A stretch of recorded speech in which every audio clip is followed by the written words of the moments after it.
bem?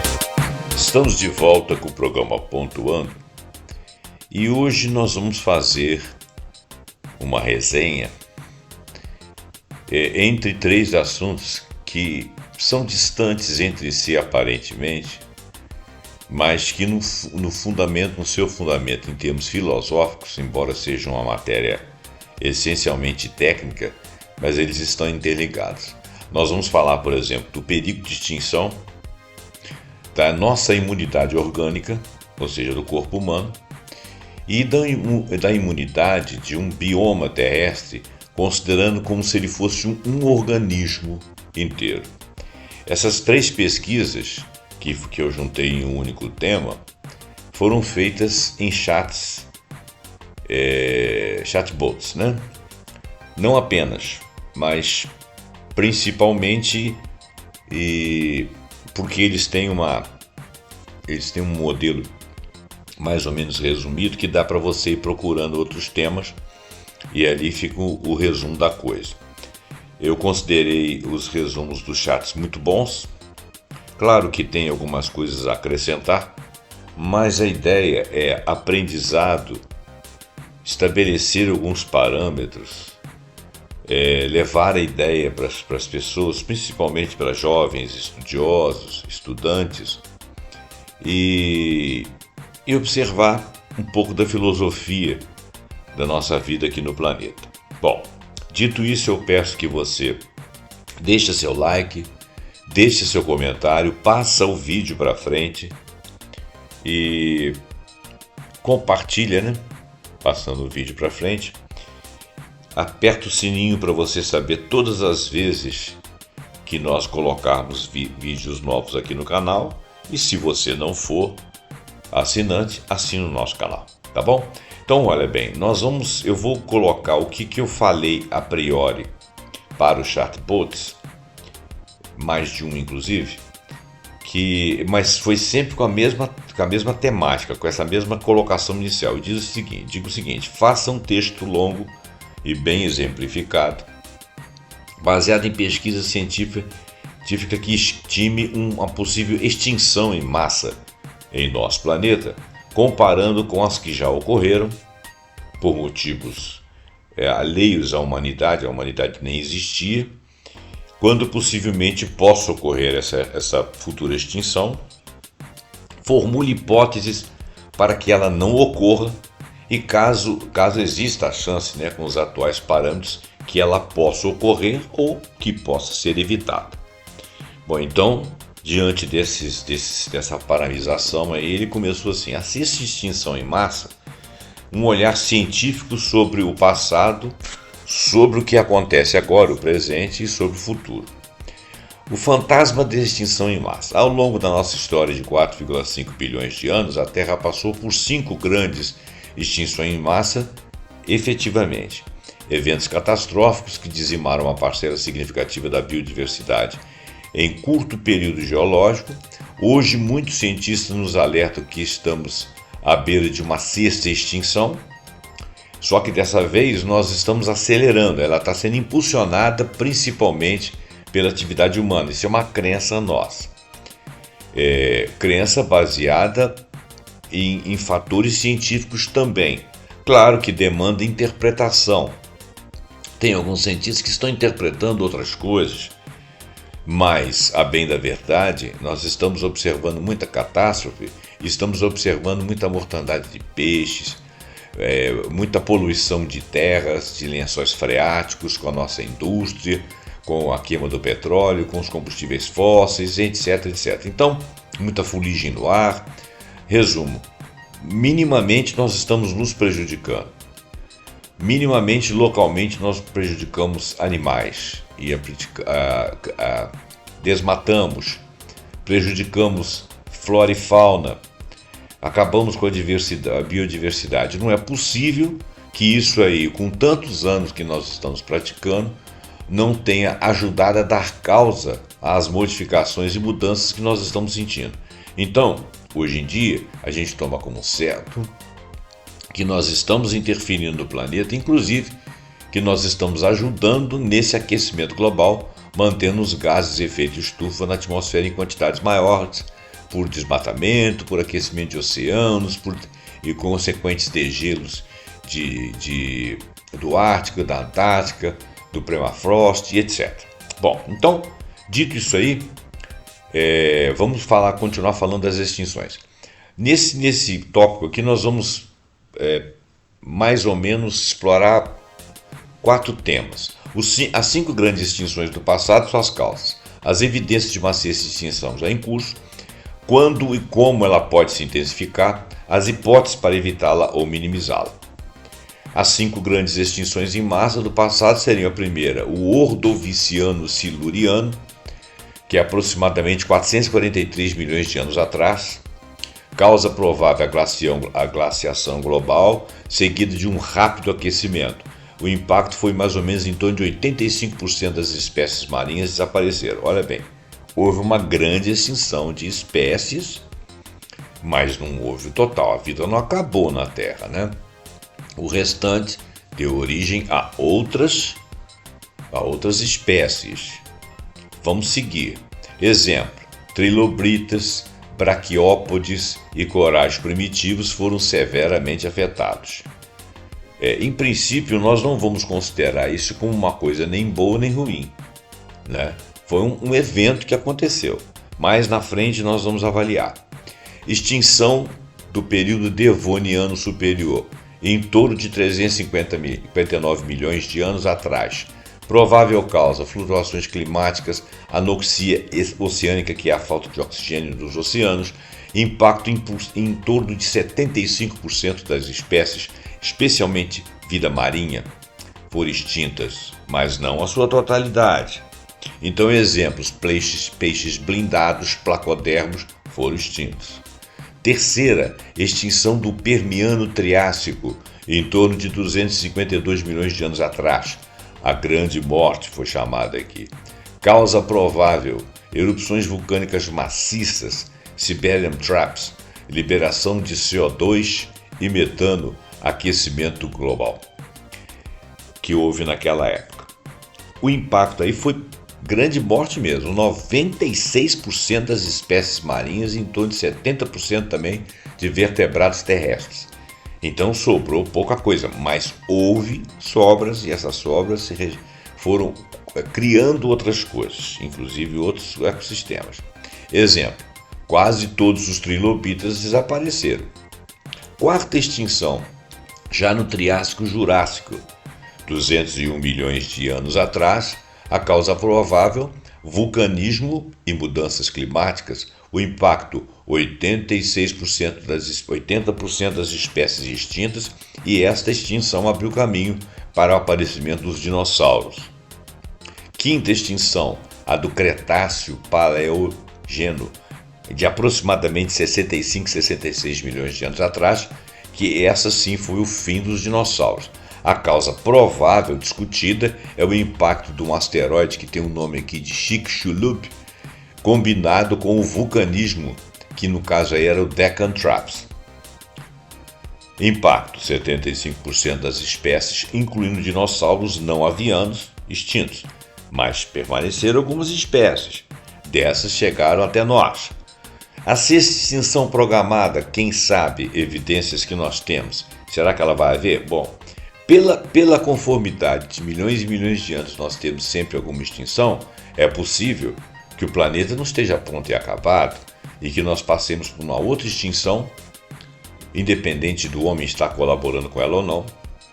Nós passemos por uma outra extinção alguns milhares de anos para frente, e essa extinção estaria dentro de uma cadeia de eventos, como já vem acontecendo, sempre tentando melhorar as espécies e modificando as espécies. Só que, neste momento, parece que nós estamos acelerando demais essa extinção. Esse tempo comido aí, ele pode fazer com que o homem desapareça também. Então, será que na vigência da existência do ser humano aqui na Terra, nós vamos ser extintos junto com as outras espécies ou com várias outras?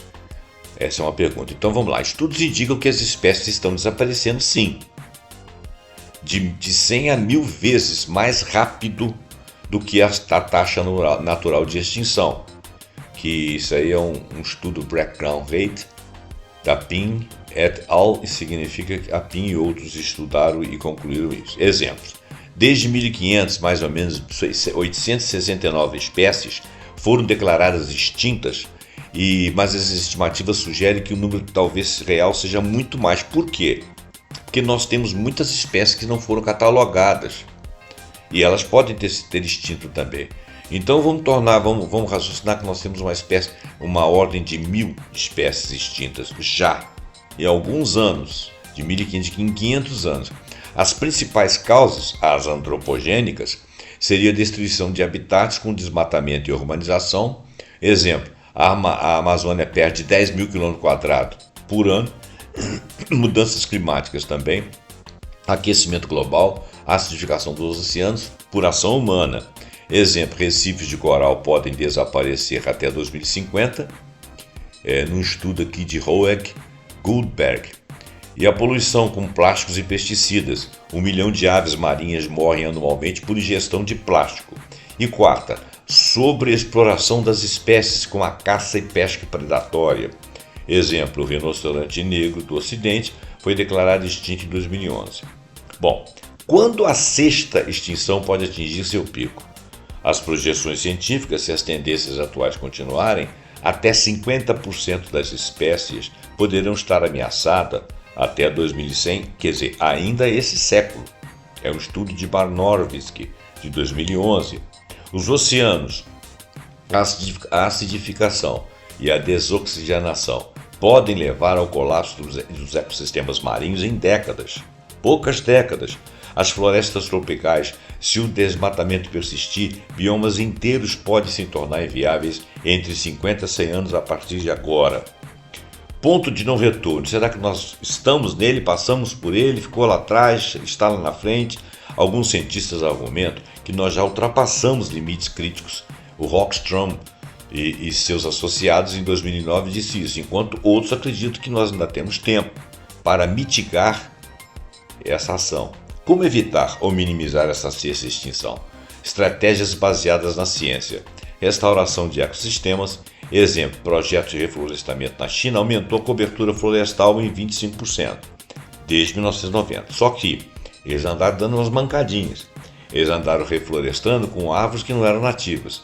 Perceberam essa mancada e modificaram isso. O resto do mundo pode começar a pensar na mesma coisa. Estudar um ecossistema de uma determinada localidade que está desmatada ou que está sendo desmatada e conseguir fazer voltar àquele terreno exatamente as gramíneas e todo o manancial de bioma que existe ali naquela localidade, para proteger inclusive fauna e perpetuar a flora.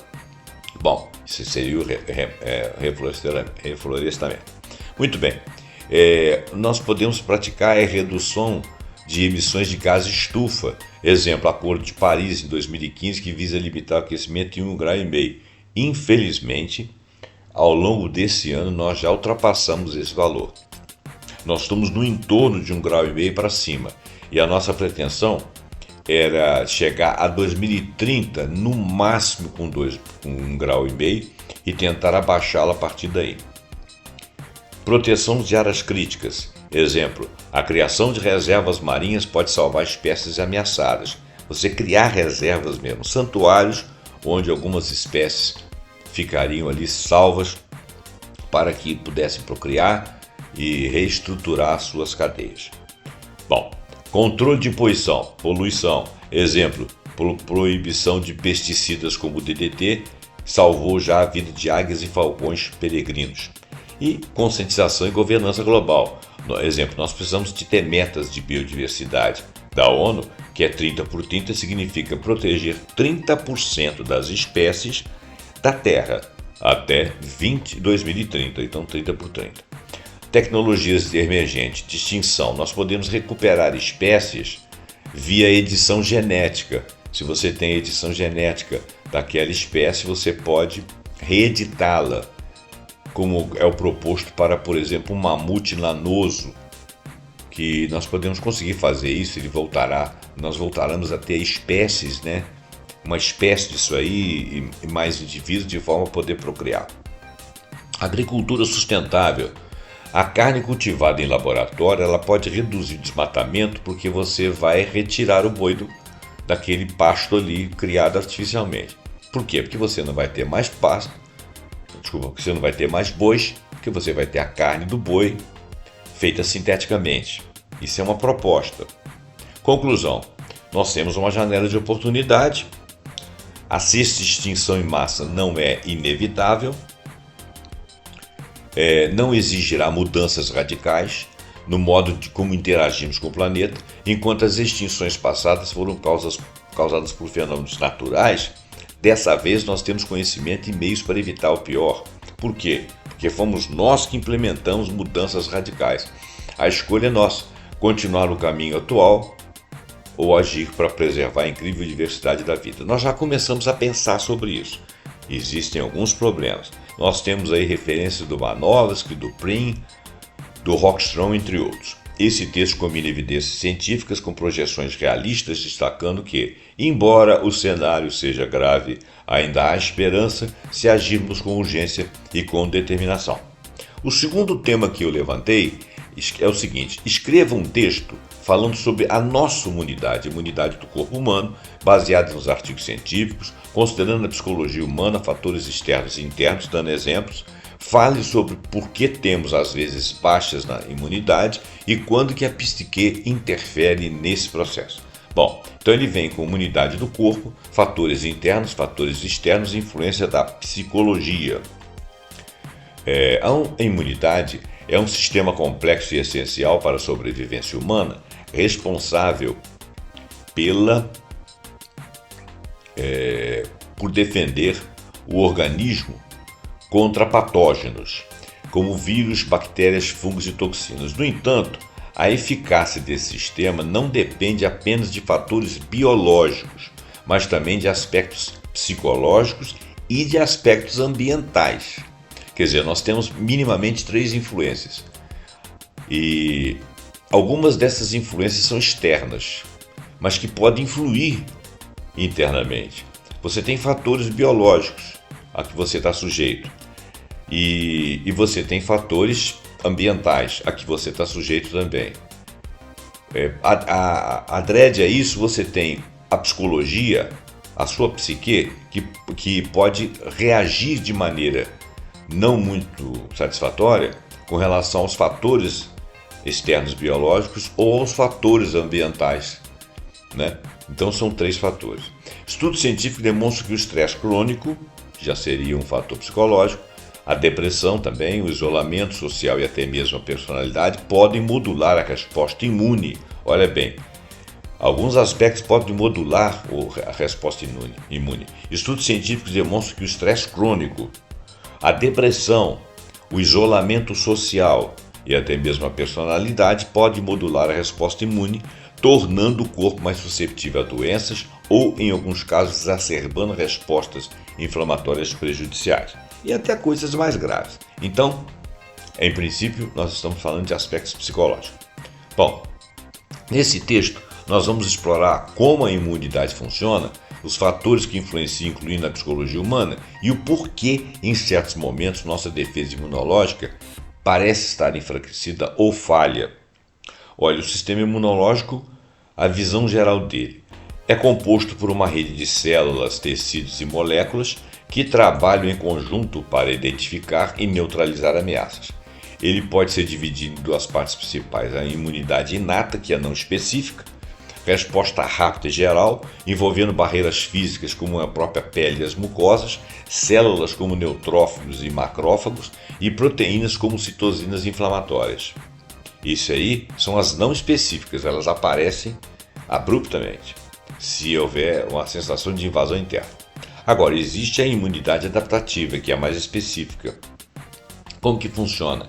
Ela é uma resposta mais lenta. Primeiro tem a imunidade de ataque lá, que é a não específica, né? Aparece uma coisa nova, o sistema dá um alarme. Depois, com o tempo, ele vai criando uma adaptação e uma imunidade específica. É o caso quando você aparece um vírus novo. Se você não sobrar, o seu organismo vai estudando formas de resistir e isolar o vírus e matá-lo. Então isso é uma adaptação. essa resposta é mais lenta, ela demanda pessoas, às vezes até demanda até geração de vídeo contra vírus, geração de patógenos a mais para que possa se enfraquecer diante do nosso sistema imunológico ou se tornar menos específico ou se tornar menos agressivo. Isso vai depender da evolução do patógeno e vai depender também da evolução do nosso sistema imunológico. E é claro que o patógeno pode nos dizimar se ele for muito rápido e o nosso sistema imunológico não conseguir entrar na fase adaptativa. Mas é possível sim.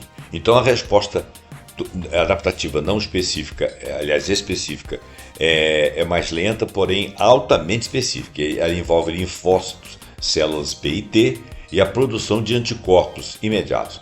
Ambos os sistemas são influenciados por fatores genéticos, quer dizer, a nossa resposta pessoal, fatores ambientais, até pela epigenética, né, dentro dessa ambientalidade aí, e psicológicos, né?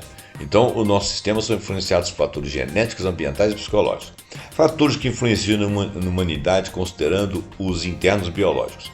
Genética. Algumas pessoas nascem com predisposição a doenças autoimunes, como lúpus ou diabetes tipo 1, ou imunodeficiências como, por exemplo, a AIDS.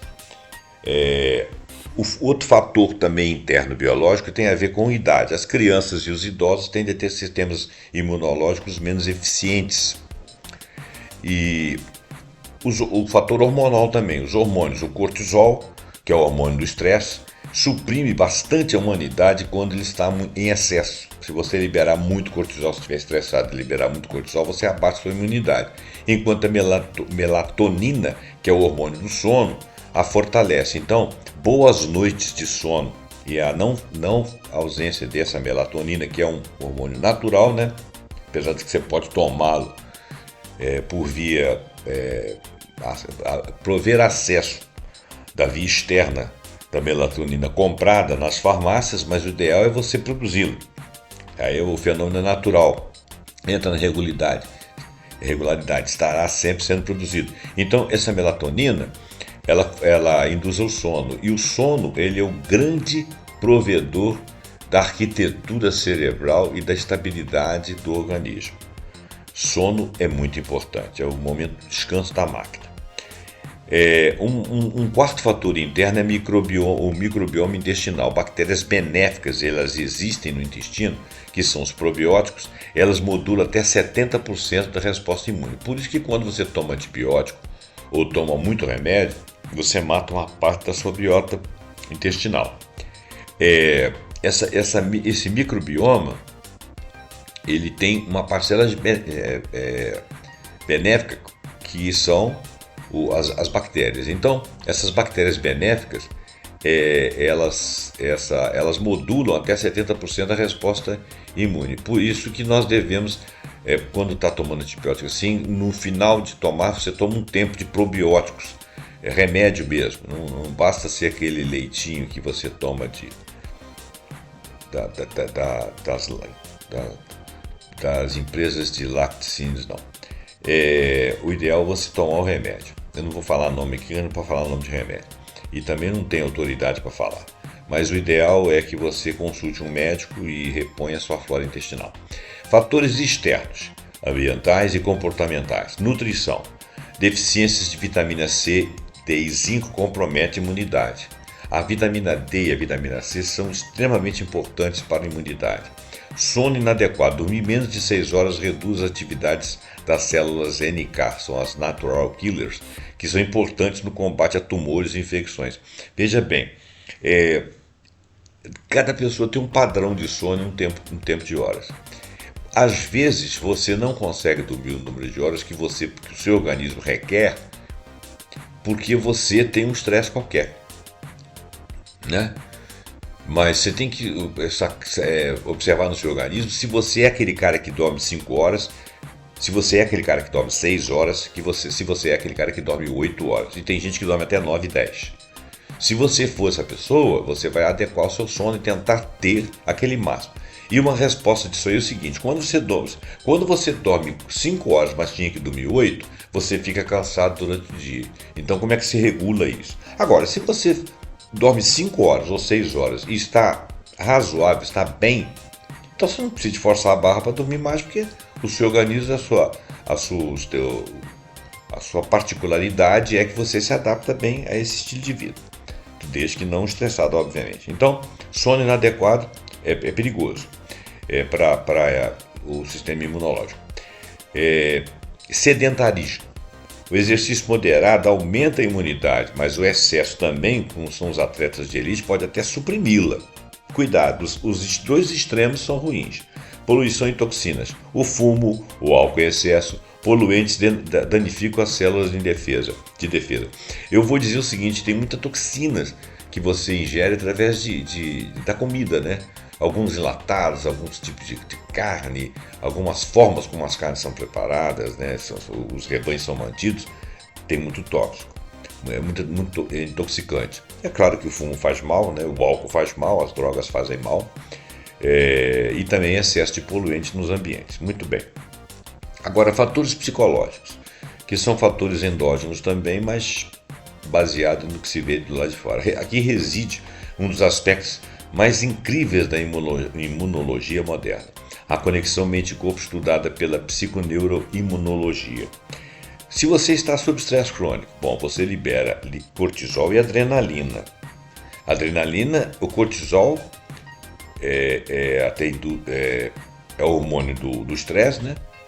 E a adrenalina é o hormônio que joga para cima para você sair de uma situação de perigo.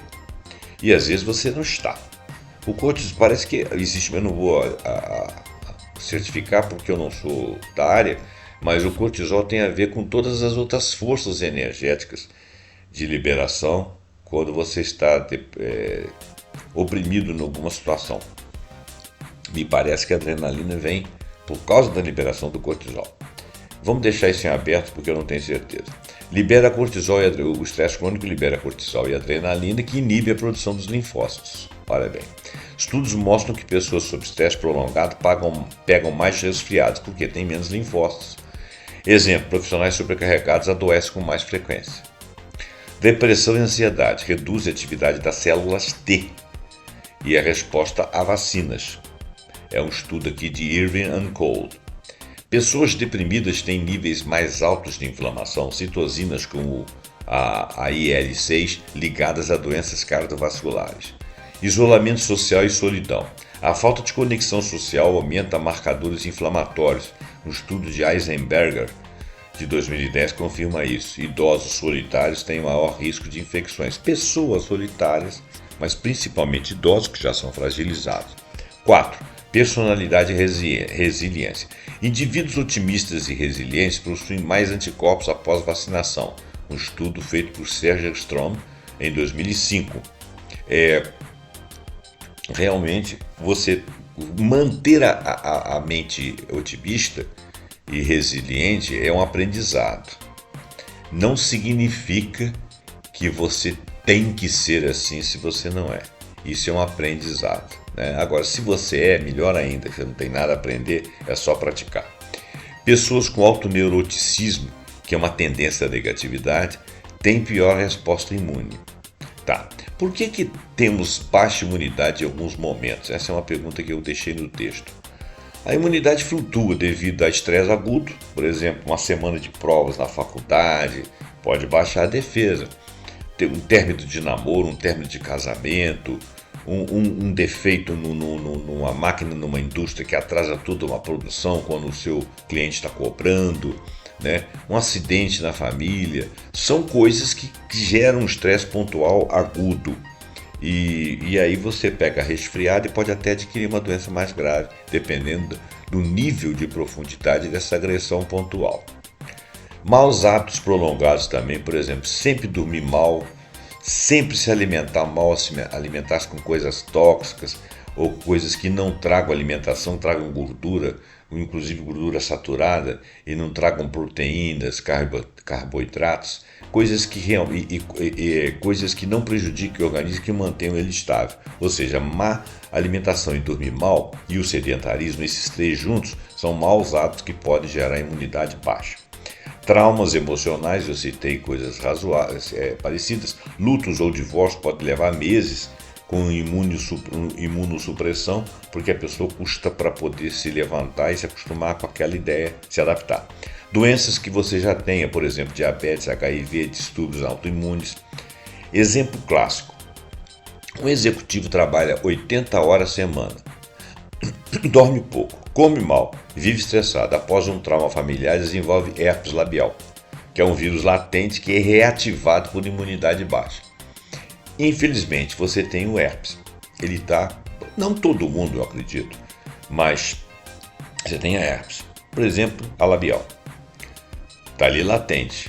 Nunca vai aparecer, mas de repente você é essa pessoa, 80 horas semanais, dorme muito pouco, come muito mal, vive estressado, injuriado, chateado, tem um trauma familiar. Você desenvolve herpes porque a sua imunidade vai lá embaixo porque ela sempre esteve mais para baixo. Como que a gente pode melhorar a imunidade? Bom, a primeira coisa que você vai fazer é tratar o psicológico. Eu estou falando isso aqui, não sou doutor em nada, inclusive sou um cara que às vezes me estresso muito. E sei de tudo isso que eu estou falando aqui. Muitas vezes não pratico, às vezes não me dou conta. Psicológico, meditação, terapia cognitivo-comportamental. Se você sentir necessidade, isso reduz o estresse. Como reduzir esse estresse fisicamente? Exercício moderado, sono de 7 a 9 horas. Se você não consegue, é hora de você consultar um médico. Como que você fará para poder chegar à sua taxa natural de sono? Alimentação rica em antioxidantes, né? Isso aí você vai ter que fazer com um médico ligado à alimentação, né? Um nutrólogo. Bom, e social. Manter conexões significativas. Manter-se próximo de amigos e conectar-se com família. Né? Não se manter isolado. Conclusão: a imunidade não é apenas uma questão biológica. É um reflexo de estilo de vida, do ambiente que se está e da saúde mental.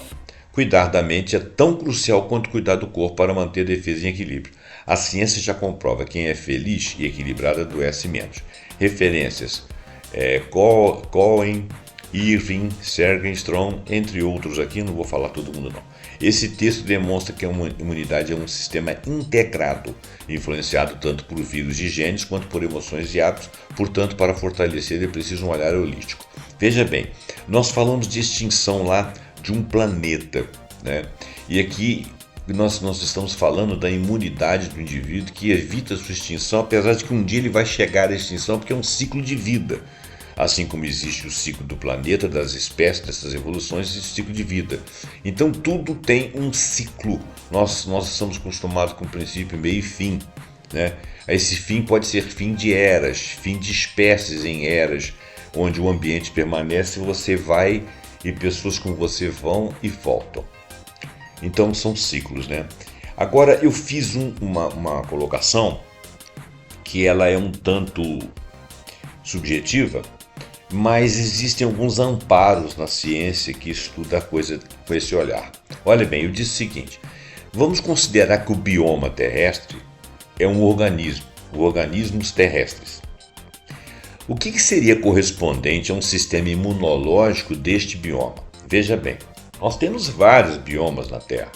Essa capa, essa superfície da Terra aí que envolve animais e plantas, etc. São vários estilos de bioma, mas nós vamos tomá-lo como se fosse um único bioma, porque a Terra é redonda e única, e a maneira de um autor que nós vamos mencionar aqui, que é o James Lovelock, na hipótese Gaia, que inclusive foi combatido porque existiam algumas imprecisões científicas, mas assim, metaforicamente falando, ele tratava a Terra como um ser vivo que tinha resposta à agressão.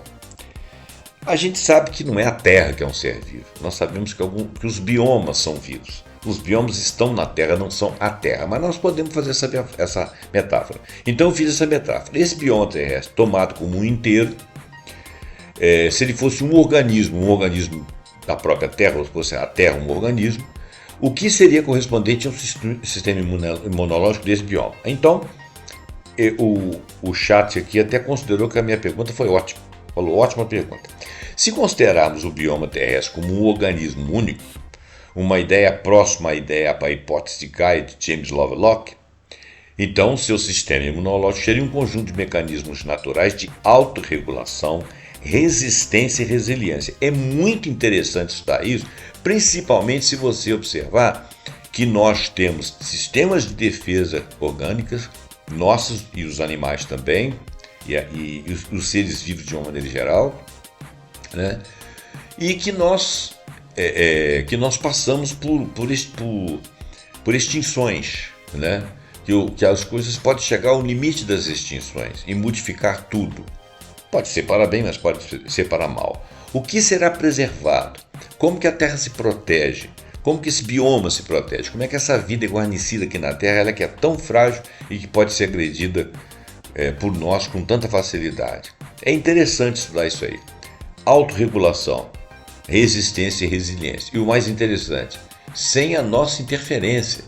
Quando você tem lá as populações autóctones que estão olhando essas coisas que estão acontecendo, elas estão olhando um sistema que se autorregula, que ele autoentende que existe uma inteligência permeada ali, que a gente não sabe de onde vem, quem é o que é, mas não é a partir de nós. Nós podemos auxiliar, podemos até fazer parte, mas não fomos nós que criamos, não somos nós que emendamos, não somos nós que consertamos, mas somos nós que estragamos, ajudamos a estragar.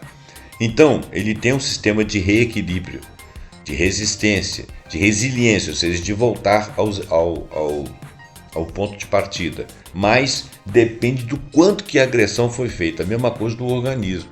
Se você tiver uma doença muito grave, se ela se tornar sistêmica, se o agressor externo, um vírus, uma bactéria, um fungo, seja o que for, conseguir invadir um sistema, se ela se tornar sistêmica, o seu sistema imunológico não dá conta. Não tem antibiótico que vai te salvar. Você pode ter uma CEP e você vai morrer. Então existe o ponto de não retorno, né? Por disfuncionalidade de um órgão, ou se for um agressor como um micro-organismo, ele pode passar de um determinado ponto e vencer o seu sistema imunológico. Se você for uma pessoa muito estragada ou não perceber ou não se der conta de que você está passando por um processo que você está sendo agredido violentamente, deixar passar de um ponto de inflexão, você vai sossobrar. Isso pode acontecer na Terra. Então essa que é a ligação que eu quis fazer entre os três temas. Então os principais componentes que funcionariam como um sistema imunológico do bioma da Terra: micro-organismos, bactérias, fungos e vírus, anticorpos biológicos, né?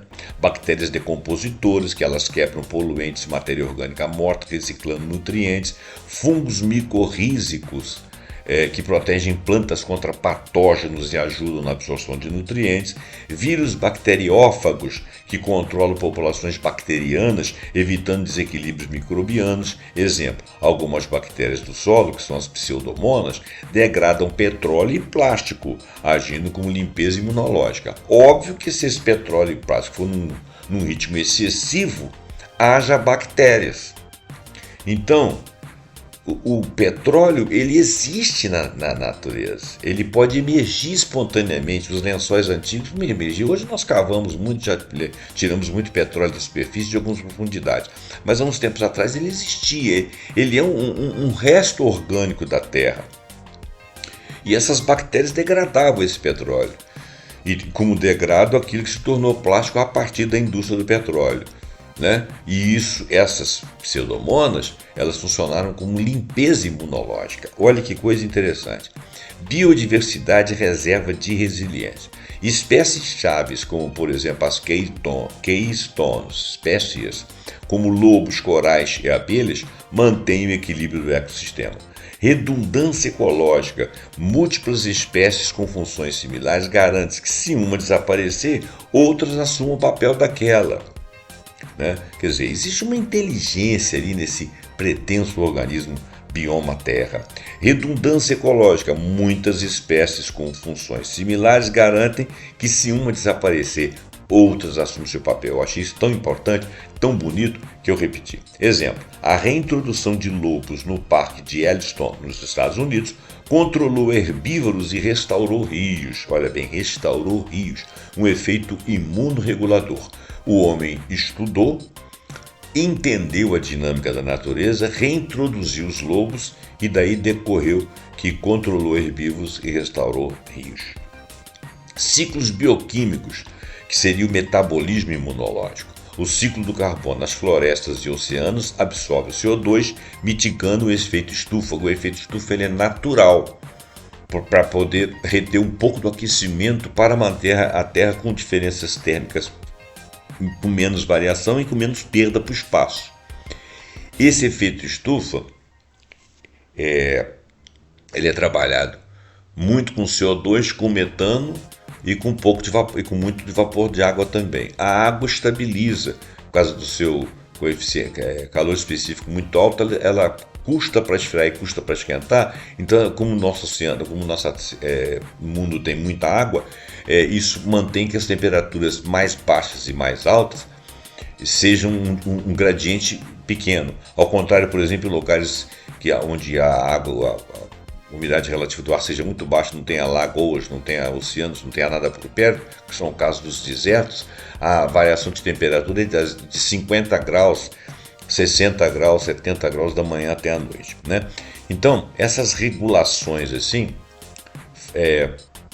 são os ciclos. Ciclo do nitrogênio são bactérias fixadoras como a Rhizobium, que evitam o acúmulo tóxico de amônia, que a amônia é tóxica. Fitocidas, que são compostos liberados por plantas, agem como antissépticos atmosféricos. Exemplo, as árvores da taiga siberiana emitem terpenos, produtos químicos, né? Terpenos que regulam nuvens. Olha que coisa, as árvores de taiga siberianas emitem terpenos. É um produto químico, né? Natural. Terpenos que regulam nuvens. Tá? Exemplo, a Amazônia produz aerosóis que estimulam chuvas, lavando os poluentes do ar. Que coisa bacana. A gente não sabe disso, né? Então é importante você estar aqui me ouvindo. Respostas a perturbações, reações imunes, que seria do nosso bioma. Incêndios naturais. Olha só, existem incêndios naturais? Sim. Claro que não são incêndios de grandes biomas, nem provocados pelo homem. Incêndios naturais. O que acontece? Eles eliminam espécies invasoras e rejuvenescem ecossistemas. É como se fosse uma febre ecológica. Faz parte da existência do bioma aqui, eventualmente pegar fogo para essa limpeza. Extinções em massa. Olha que bacana. Foi o nosso primeiro tema. A extinção em massa ela atua como um reset evolutivo, permitindo novas adaptações das novas espécies que aparecem a partir daquelas que sobreviveram àquela hecatombe, daquela imunidade, daquela extinção. Exemplo, após a extinção dos dinossauros, os mamíferos se diversificaram. E o aparecimento dos dinossauros foi em função da anterior extinção, que por sua vez foi da extinção anterior. E assim foi havendo aperfeiçoamento, né? Mecanismos de retroalimentação negativa. Olha só, mais CO2 provoca, por causa do carbono, mais crescimento vegetal. Mas o crescimento vegetal, o que ele faz? Maior, ele começa a sequestrar o CO2. Então, olha bem, tem CO2, forma floresta, mas tendo floresta, capta CO2, para manter o ciclo, para um não ficar maior que o outro. Nós estamos incentivando o CO2, aumentando o aquecimento, jogando mais CO2 que as árvores não conseguem absorver, aumentando o efeito estufa, aquecendo o planeta, derretendo geleiras, aquecendo oceanos, derretendo geleiras e provocando secas em lugares e inundações em outros, e muitas outras coisas, morte de espécie, etc. Bom, exemplos. Algumas sementes só germinam após incêndio. Isso é uma adaptação de ecossistemas, como por exemplo do cerrado. Fatores abióticos, barreiras físicas. Oceanos e atmosfera diluem poluentes e distribuem calor globalmente. Eu acabei de falar isso aí. Camadas de ozônio, ela bloqueia a radiação UV, protegendo a vida. Mas a radiação UV é necessária até certo ponto, porque ela é absorvida na Terra para a fotossíntese, né? As radiações, né? Exemplo, correntes oceânicas como uma que chama AMOR, que eu esqueci a sigla, redistribuem calor, estabilizando o clima, né? para desaquecer, aquecer e desaquecer áreas do oceano. Limitações daquilo que seria o sistema imunológico terrestre. Ele tem um limite de resiliência. O que é resiliência? É aquela qualidade em que o indivíduo tende a ser deformado e voltar à sua formação original. Agora, se essa deformação for muito forte, ele perde a capacidade de resiliência e se quebra. Então, essa é a ideia física da coisa. Então, existe um limite para que o sistema seja agredido e retorne, para que eles tenham imunidade, como nós temos um limite para a nossa imunidade, né? Se a poluição, o desmatamento, a mudança climática foram rápidas e muito profundas, o sistema pode entrar em colapso. Exemplo, desertificação, acidificação dos oceanos. Se a floresta amazônica passar do ponto de retorno, ela vai desertificar, vai virar um areião. Acabou as chuvas, nós não vamos ter chuvas no sul do continente americano do sul. E o que vai acontecer? Nós vamos perder biomas, vamos ter populações mudando, correndo, algumas vão morrer no caminho e vamos ter extinção aí de vários tipos de espécies. Então, olha bem, não é consciente. O sistema imunológico ele não é consciente. O nosso também não é, né? Mas nós estamos acordados estudando a nossa condição. O bioma não está. Mas existe uma inteligência ali, talvez até uma consciência cósmica, não sei que nome daria, que mantém aquilo ali funcionando, sem a nossa agressão. Diferente de um sistema imunológico humano, não planeja respostas. O nosso sistema planeja. Ele tem algum nível de consciência, mas não baseado na nossa consciência. Ele age por seleção natural e por equilíbrio dinâmico, o sistema Terra, né? Ele age por seleção natural e equilíbrio dinâmico. Eu vejo nisso uma inteligência e chamo isso aí de uma imunidade, pelo menos para que ele não se extinga com facilidade, para que ele mantenha uma resiliência ao longo dos tempos e um equilíbrio. Claro que o dia vai chegar a hora da extinção, como nós, em todo o sistema imunológico que tivemos, vamos chegar uma hora de morrer, porque faz parte de um ciclo, mas a gente não desrespeita esse ciclo e entre os ciclos a gente vive o melhor possível. Por isso que eu estou falando dessa ideia de sistema imunológico. Conclusão: o sistema imunológico da Terra é uma rede complexa de interações bióticas e abióticas que tenta manter a homeostase. No entanto, a ação humana, como emissões descontroladas e destruição de habitats, está sobrecarregando esse mecanismo, assim como um vírus pode derrubar um organismo debilitado. Ok? Se você quiser explorar mais, ele citou aqui o Margulis e o Lovelock com a hipótese Gaia, teoria dos sistemas ecológicos de Eugene Odum, resiliência ecossistêmica de C.S. Rowling e uns outros aqui que eu não sei falar os nomes direito. Bom, gente, então, acabou que o programa ficou um pouco longo. Eu espero que vocês tenham entendido a filosofia do que eu trouxe aqui. Eu agradeço a você a sua atenção, peço que você deixe seu like, seu comentário, você compartilhe, assine meu canal, aperte o sininho para você ser informado todas as vezes que trouxermos algum assunto novo. Muito obrigado e até o próximo programa pontuando com algum assunto que nós acharmos muito interessante. Obrigado.